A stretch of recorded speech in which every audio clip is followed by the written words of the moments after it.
Welcome, namaste. This is Moonbeam Yoga. I'm Robbie Short, and today we are going to be doing a yin flow. So when I say yin flow, this can change week to week. Some weeks I am strictly yin. I love yin. Yin is a passive pose or a passive practice where you steep and hang out in the poses for a prolonged period. You find your edge or just shy of your edge, you maintain it for a while, you get to detox your emotions, you get to open up any kinks in the energetic channels. It just feels so good and nourishing. And it's a very meditative practice because we're being still, we're being quiet, and we're capable of going within. But it's called yin flow because some weeks we actually do add in active poses. Sometimes we add in a flow element. And I plan on doing that today. And here's why. We are moving towards the autumn equinox. It actually happens this Saturday. Now, this happens to be the year 2023 that I'm filming this, and it's falling on September 23rd. It can land on any day between September 20th and 24th, depending on the year. And this year it happens to be the 23rd. But regardless of that, even if you're tuning in to another time frame within the year, it's okay. The practice is still going to do the work, or still going to work no matter what. But if you look at the autumn equinox, it's a time where daylight and nighttime are pretty equivalent. There's a balance that's occurring between day and night. And if you look at the yin yang symbol, it's a balance between night and day, hot and cold, masculine, feminine, active, passive, light, dark. So that's why the active presentation of yoga is considered yang, the more masculine side, and the yin, the more receptive, deep stretch, passive poses are considered the feminine. So I thought, since the equinox is the balance of the two, that we would try to do a balance of active and passive today. So it's going to be a yin yang practice. So I wanted to share a little bit more about this particular equinox. So I'm going to share that with you now. There is an opening to the 0 point field that is full of potentiality. So when we have and strike that balance, when we have that harmony, we're capable of tapping into potentiality. So think about what that could mean for you, your decisions, your choices, your life, your direction. And then I want you to think about this. Elementals are moving into expression. So how do you want to express yourself? And we'll be expressing ourselves in different poses here on the mat in just a moment. This is the time of year where light codes and energetic downloads can occur. This is the time of year when it's considered the time where the veil is thin. That world between the physical and spiritual, between the material and the ethers, so to speak. There is an opportunity at this time to align with your integrity and your intuition. With that veil thinning, we can be more intuitive. We can practice better discernment, and we can follow our wisdom. Be aware of the choices that you're making. Change your perspective to change how you feel.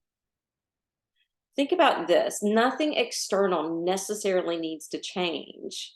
It is possible for us to step into the joy and bliss that exist.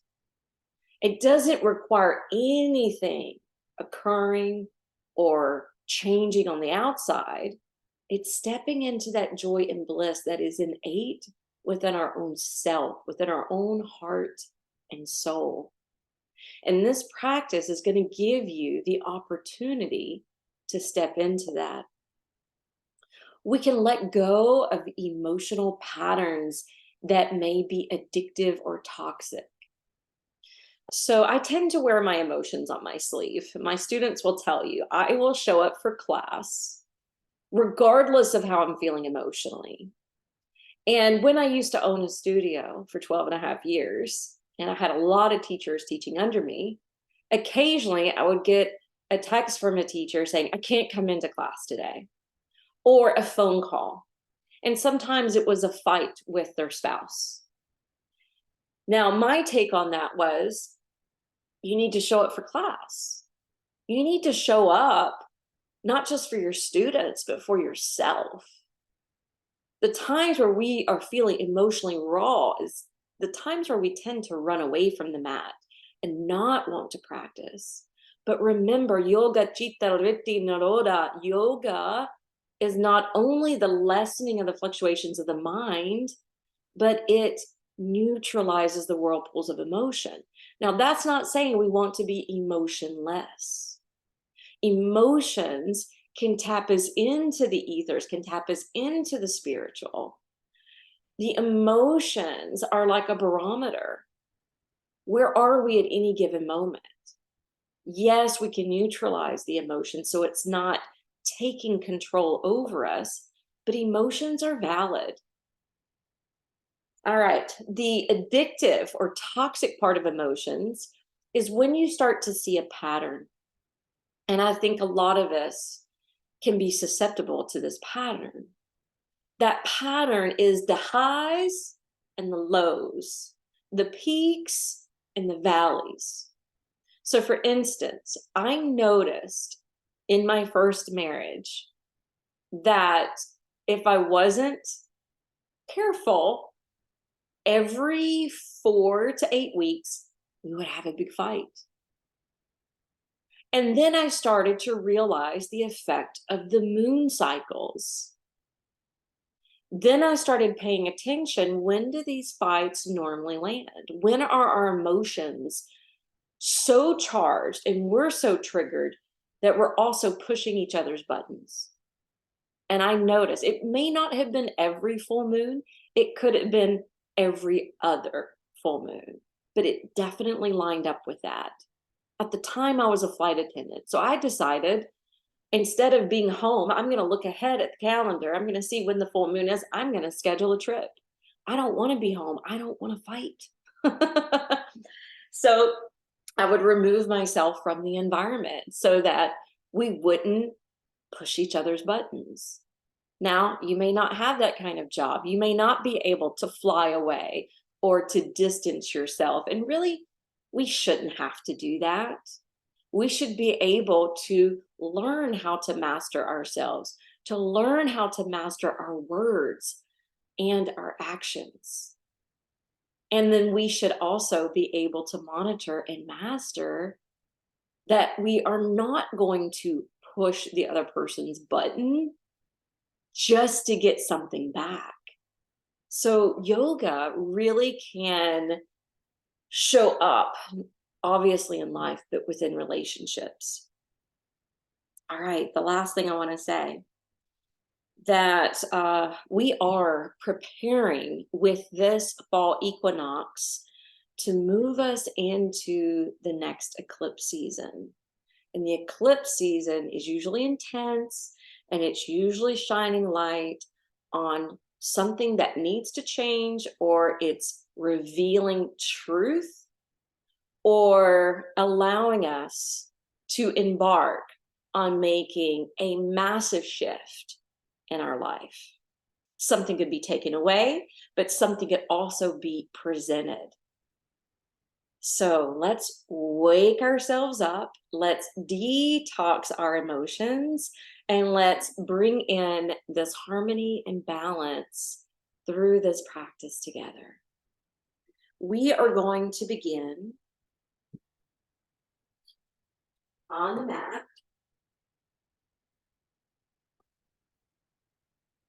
And we're going to start on our backs. You're going to separate your feet, lower down to the spine,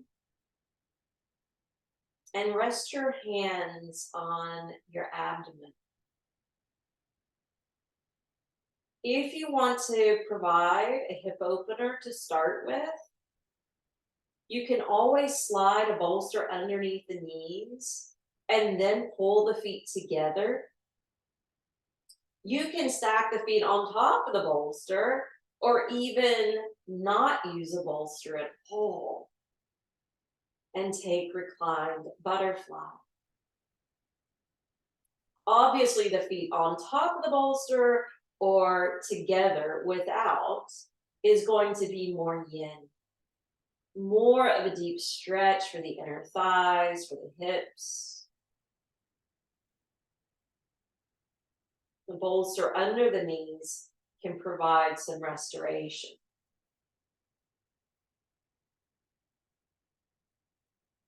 Even though you may be striking the pose, don't feel like you have to maintain it until I ask you to exit out. If it becomes too intense, if it makes you hold your breath, grimace or groan, or you keep wanting to adjust and lift one or another knee, then you can please exit out. Let's reside here and coax ourselves with breath. Breathing in fully and completely. Breathing out fully and completely.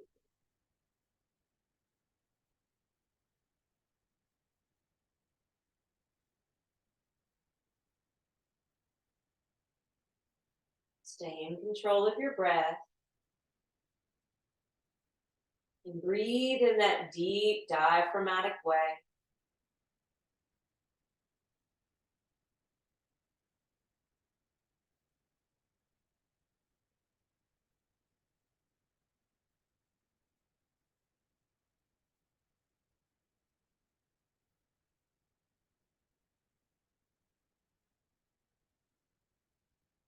Take 3 more.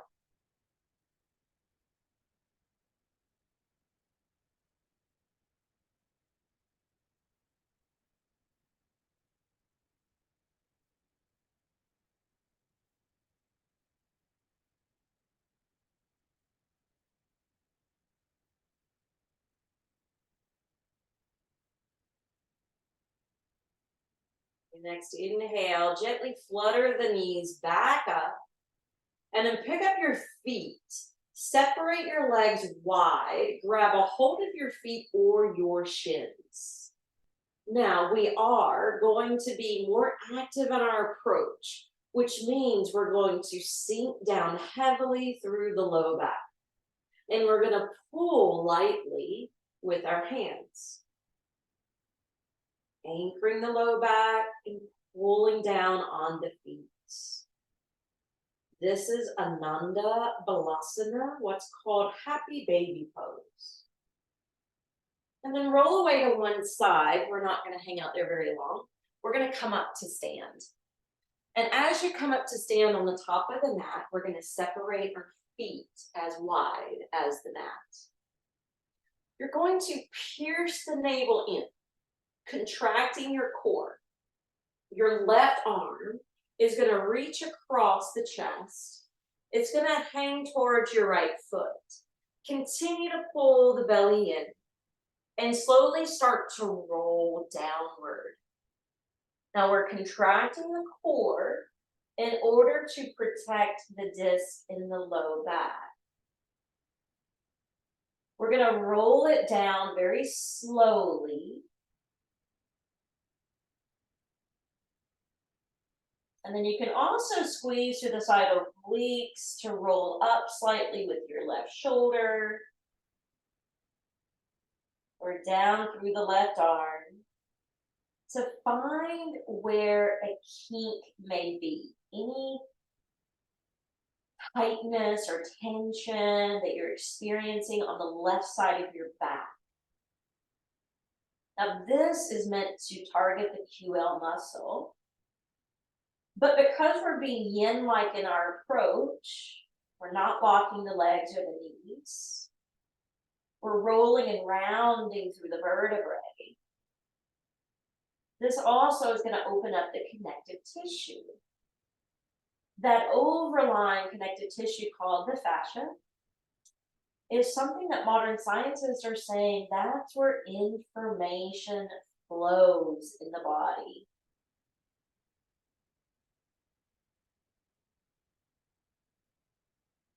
Back to meditate on your breath.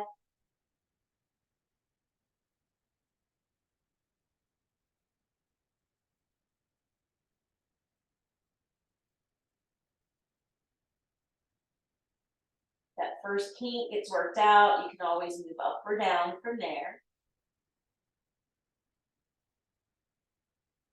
Now pulling strong through the belly. Use that left shoulder to slowly roll back up. And then once you roll up, pierce the navel in, cross the right arm over towards your left leg, and then begin to cautiously roll down. Belly scoop again. Hanging down like a rag doll, so loosen your neck as well. Your spot may show up differently on the second side. Just play around until you find where it is that you need to hold and open up. Bringing some vitality back into that bundle of tension.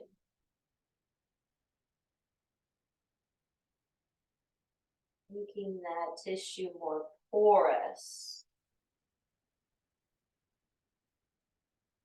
After all, they call fascia cheesecloth of the body.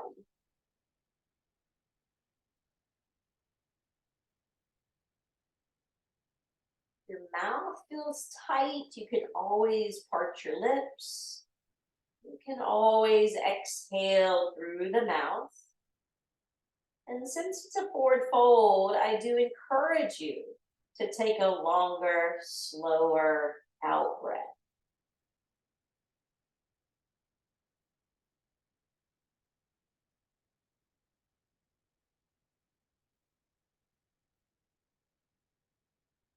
All right, let's pull the belly in, contract the side obliques, use the right shoulder to gently roll back up, and your head comes up last. All right, we're gonna bring the feet together. However, it's really the heels of the feet because the toes are gonna point out to the sides. We're gonna levitate the heels as we start to bend the knees to bring the hands down to catch ourselves. I'm gonna back up a little bit because I'm too close to these shelves. And from here, walk your arms out in front. Stretch your arms and spine, bow your head. So the arms are going to help us to stay balanced.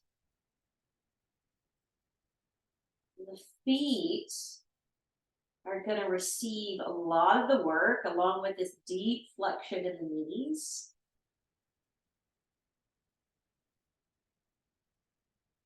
Another pose that I would encourage a longer out breath in.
Your next in breath, walk your hands closer to you, turn your feet forward, line them up side by side, softly bend your knees, and hang down into dangling pose.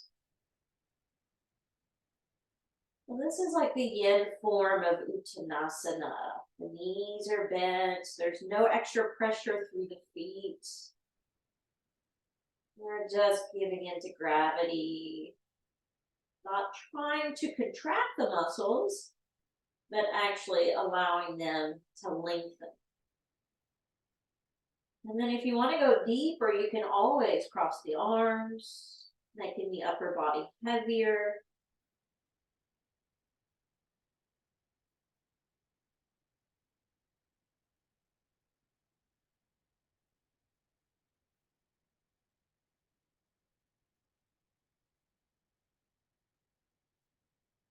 Maybe consider for a moment if you are coming to a crossroads, if you are coming to a choice point, you're having to rely on your intuition to point the way. So just know the more you're able to quiet the mind, the better it is to enter into the innate wisdom.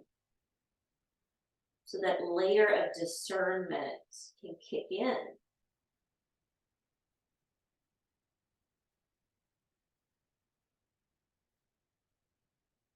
3 more breaths.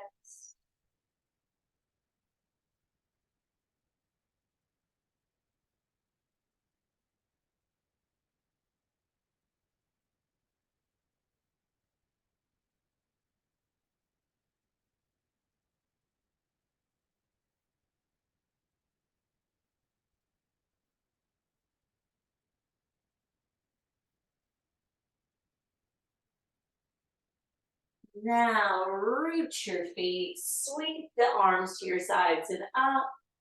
Bring the palms together overhead for upward worship. And then bring the chin down, thumbs behind your back. Roll the arms in towards your ears. Pick up your floating ribs. Lean your head back into your hands. Take a deep breath in. Breathe out. Breathe in and lift the mudra overhead. And then exhale, swan dive down, Uttanasana. Uttanasana is different than the previous fold. We are pushing down through the feet. The bones are lining up. The kneecaps are lifting. The quads are engaged here. Now inhale, step plank. From plank, rock forward, lower down, low push-up. Inhale, rise to up dog. Exhale, roll back to downward facing dog. Grip your hands into the mat. Press through the balls of the feet. And really lift high through your seat. On your next inhale, look forward and launch your right foot all the way up. So take that giant step forward. Look out with your eyes. And then spring the back foot forward and lower the head and heart, keeping the legs active. Inhale all the way up. Bring the hands to the upper back. Bring the arms to the ears. Puff up your chest. Breathing in. Breathing out. Into upward worship. Out and swan dive, Uttanasana. Inhale, step back, plank. Exhale, chaturanga. Inhale to up dog. Exhale, downward facing dog. Hold and breathe.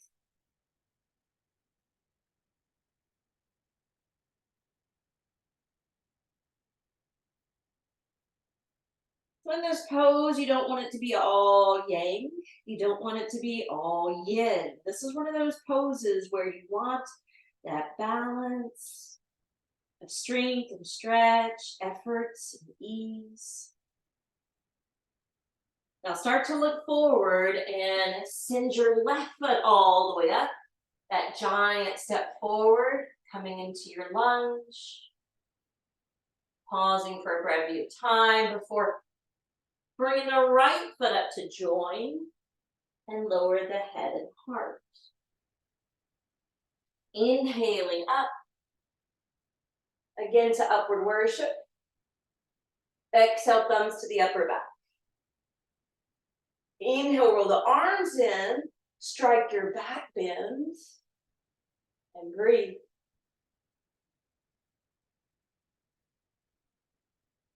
Inhale, mudra overhead. Exhale, swan dive forward and down, Uttanasana. And this is where we're going to change it up. Inhale, step back plank. We're going to add in some active strength. As you hold your plank, pick up your left foot. Flying plank. Lower the left foot, pick up the right. Flying plank. Lower the right foot, shift to the right hand. Left hand touches the right side of the chest. Exhale, lower the left hand down. Inhale, shift your weight to the left hand. Pick up your right hand, tap the left side of your chest. Lower the hands. Don't go too quickly, but do this a couple more times to each side.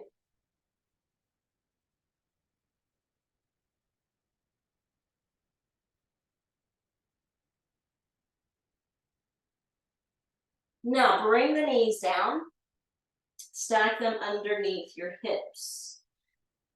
So I want you to draw the navel in, push back with your right leg, let it hover. Send your left arm forward and out, seabird pose. Now, in a moment, we're going to be doing this from plank. So there's not going to be a knee or shin anchored to the floor. I'm putting you into seabird first. Exhale, exit out. That way you know you can always come back to this one. Okay, left leg back. Right arm ahead. Balancing on alternate limbs and extending through alternate limbs. Exhale, release. All right, we're about to amp it up today.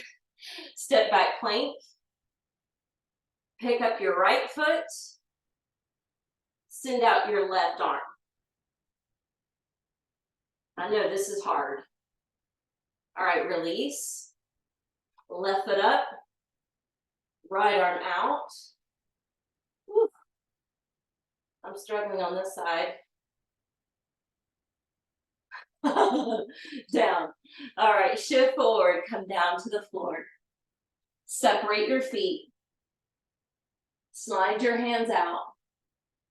Straighten your arms so your hands are way beyond your shoulders. You're softening the buttocks and the legs. There is going to be compression in the low back, but if it feels impinged or painful, please drop to Sphinx arms. And you can even sink your chest and your head.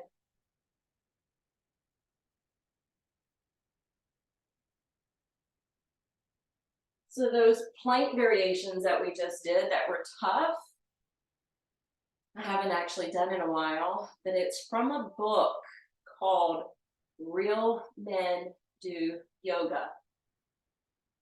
And it's probably on this bookshelf somewhere. But it has Eddie George on the cover. And that was during a time where he was at the Titans. And there used to be a yoga teacher in town that would obviously work with the Titan football team. And she's actually quoted a lot in that book. Feel free to check it out. All right, if you are not in Sphinx, please take that variation now.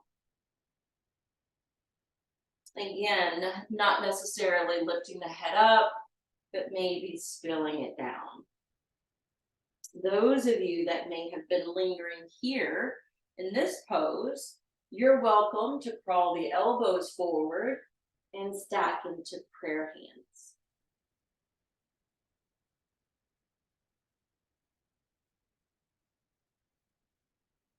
And remember, in the forward fold, I was encouraging a longer out breath. In any back bend, I would advise you to encourage more of the in-breath. And your inhalation may naturally feel a bit stronger.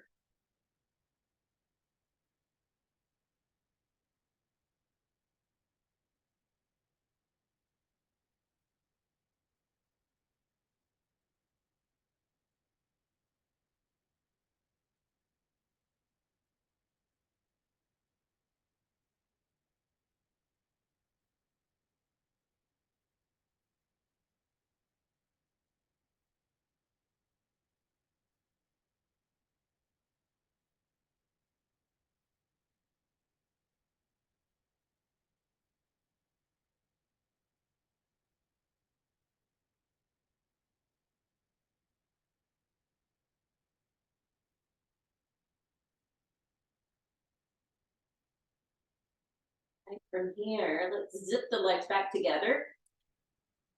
Plop the palms under the shoulders. Push up and back into an extended child's pose. Thighs side by side, elbows remaining lifted away from the ground, and traction coming into the spine.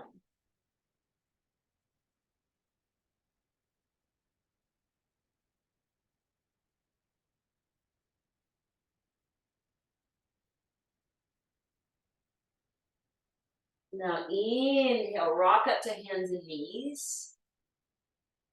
And you're going to flip your left hand open and take thread the needle.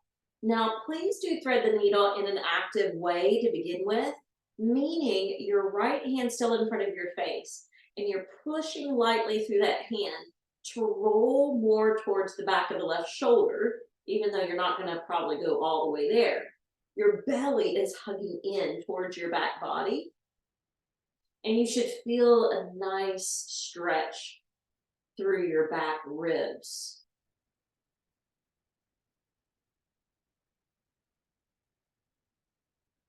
Conscious breathing. And then anchor your left shin and foot. Pick up your right leg. Shine it up and out, spreading out through the toes, lengthening through the leg. And sometimes you just have to laugh at yourself if you roll out like a domino. Let's see if you can balance and breathe.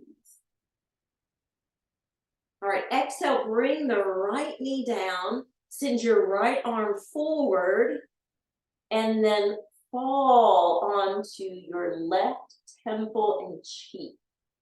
Let your belly sink. So now your weight is going to rest in the outseam of the left arm. This is the yin way of doing the pose.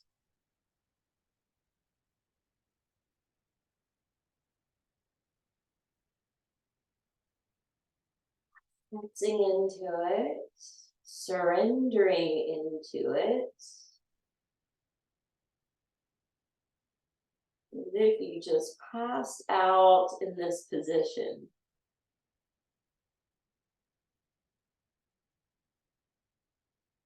I'm saying passed out because there's a funny meme that goes around social media every year around St. Patrick's Day.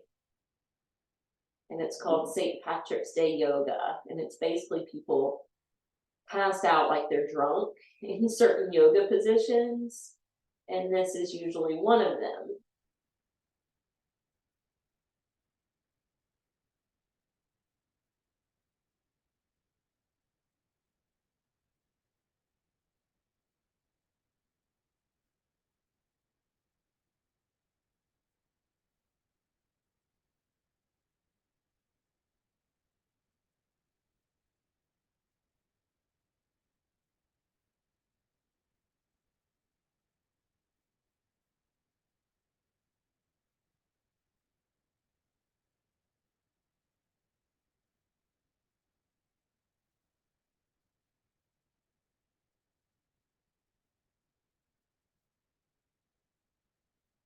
Slide your right hand back. Come back to table. Flip your right hand open. Remember, we're going to thread the needle actively first so that belly hugs in as you thread the right arm. Push down into your left palm to roll more towards the side or back of your head, and rolling a little bit more towards the back of the right shoulder, even though you're not going all the way there.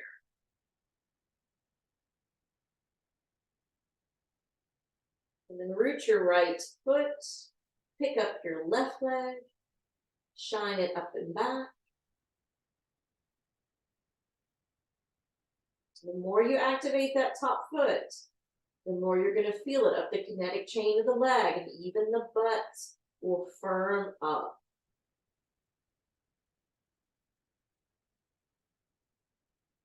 All right, let's get passive. Let's lower the left knee, slide the left arm forward, and drop to the right temple and cheek.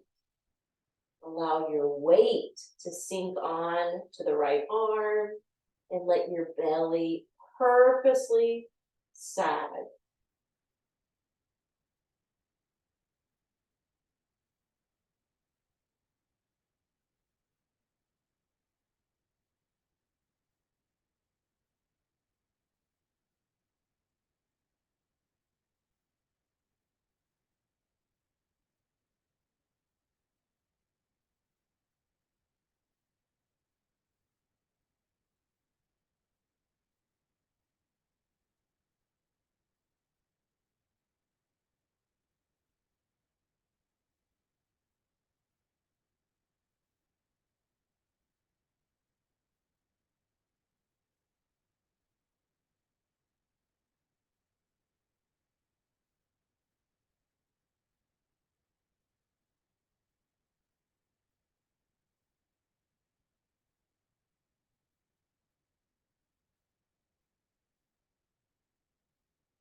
All right, slide your left hand back, push into that palm, return to table, walk your hands ahead, curl the toes, pop up, downward facing dog. From here, I want you to take a leap forward, separating your feet to come to Malasana squat.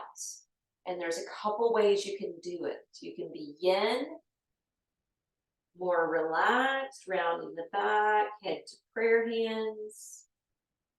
But you can also flex the wrist, elbows pushing and widening your thighs, crown of the head lifting up. You can do either one.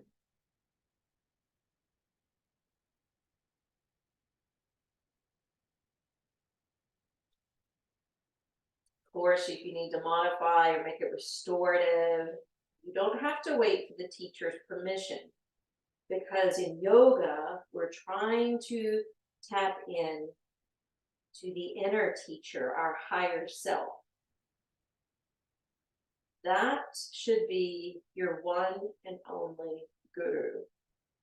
I'm going to get in trouble for saying that as a yogi, but there should be no person between you and God, you and the divine, you and your higher self.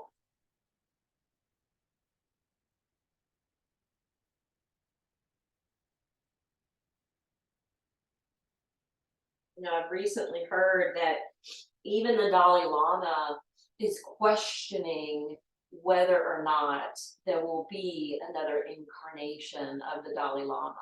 And it's for different reasons, some of it being political, some of it being the age, the golden age, which we're heading.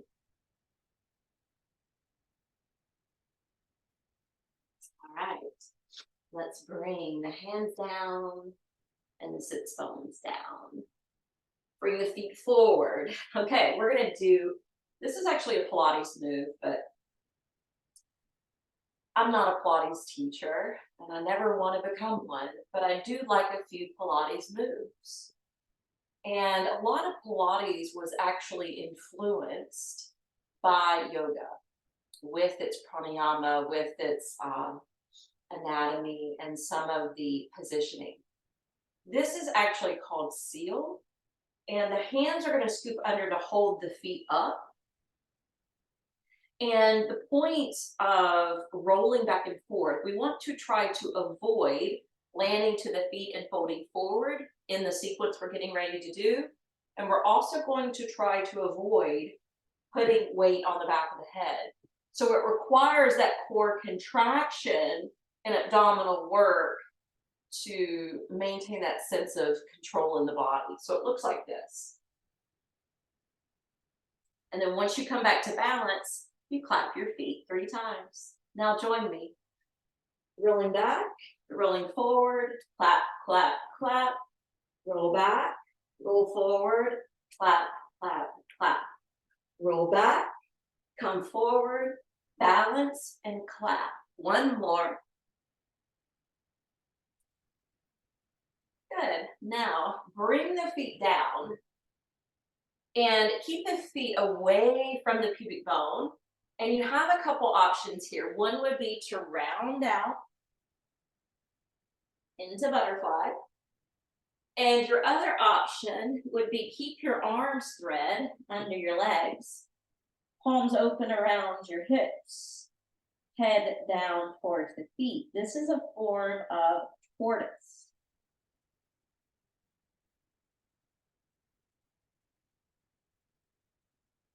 Either one of these poses is going to take you inward.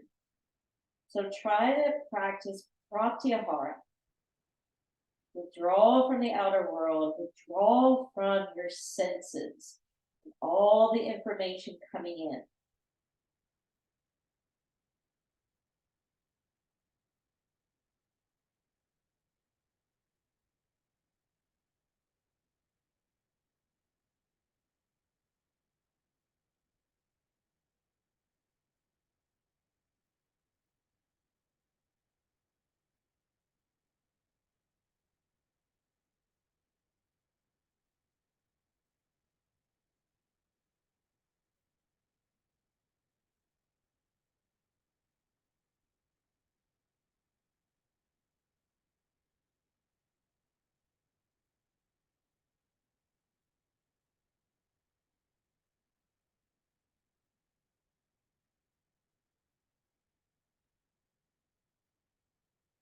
Now let's maneuver out of that pose. I'm spreading the arms. We're going to roll down to our backs. Catch the knees with your hands. Open your arms out and let your knees roll left. Take your supine twist. And if you want to go deeper, you can always cross the right leg over the left and then turn into your twist.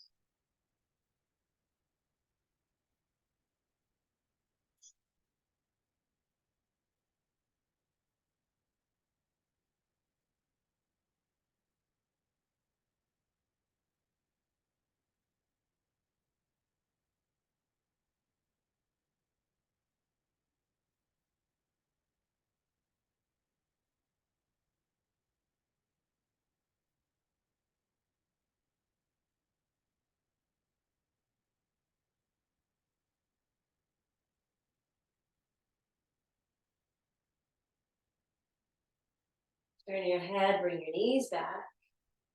Uncross if you did to recross. Send the knees over to the left.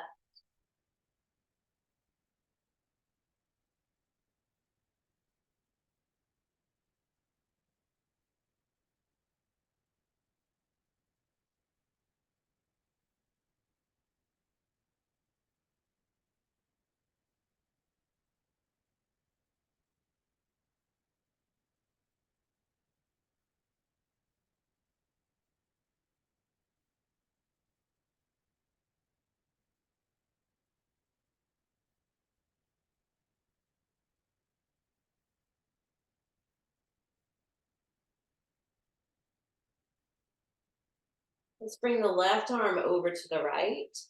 Push down into that left hand to climb up. And I would suggest grabbing your bolster. And I failed to grab a blanket. But if you have a blanket, if you could wrap it over your legs and then stuff it under your legs, and then hold the edge of the blanket, pull the navel in, slide the bolster back until you're ready to roll down to the shoulders, head, and neck. This is our placement for Shavasana today.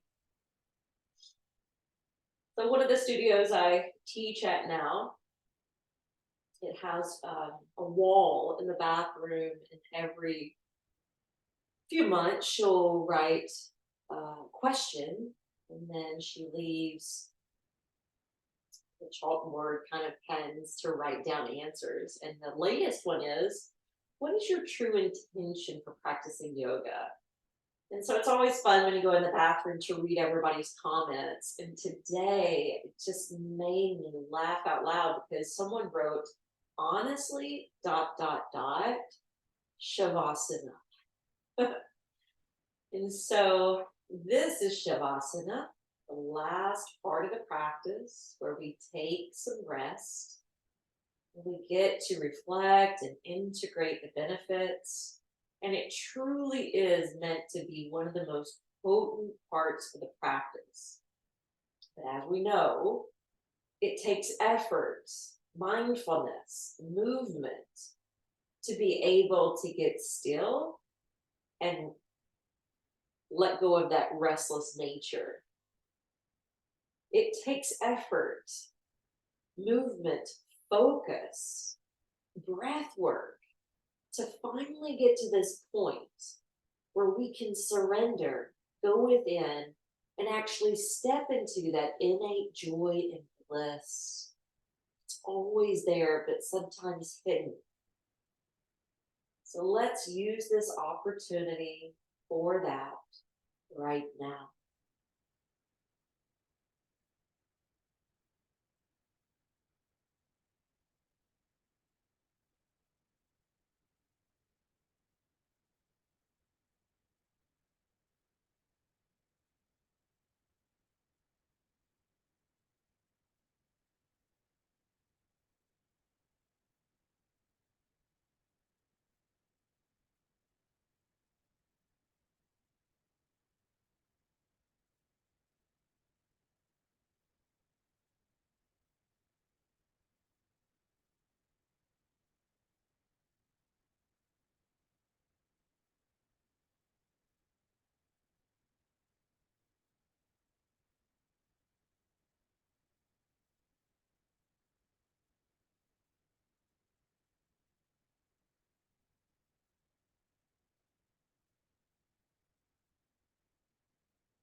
Please pause the video if you need more time to rest.